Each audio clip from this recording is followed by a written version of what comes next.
මම TAD සුරංජීව ප්‍රධාන සභාපති පේරාදෙණි විශ්වවිද්‍යාල වෘත්තීය සමිති බල මණ්ඩලය අද දින දොඩංගොල්ල කෘෂි පරීක්ෂණ මධ්‍යස්ථානයේ ඉදිරිපිට මේ කරන විරෝධතාවය හේතු වන්නේ දීර්ඝ කාලයක් පේරාදෙණි විශ්වවිද්‍යාලයේ පරිපාලනය සමග සාකච්ඡා කරලා ඒ පරිපාලනය විසින්ම කරපු යෝජනාවක් ඔවුන් විසින්ම කඩ කිරීම උපකුලපතිතුමා විසින්ම ඒක කඩ කිරීම හේතු කොට ඒට විරෝධය පාන්න පදනම් කරගෙන තමයි මේ විරෝධතාවය අපි කරන්නේ.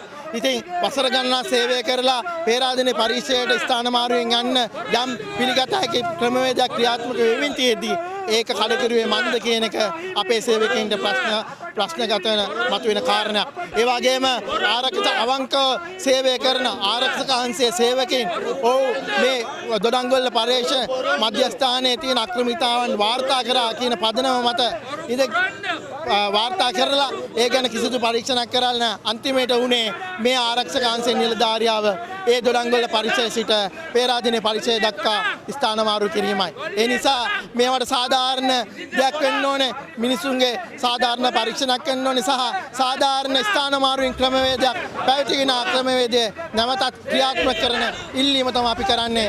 ඒ නිසා අපි ඉල්ලා සිටිනවා ඒ සේවකින්ට අසාධාරණයක් නොවන ආකාරයෙන් කටයුතු කරන ලෙස අපි ඉල්ලා සිටිනවා.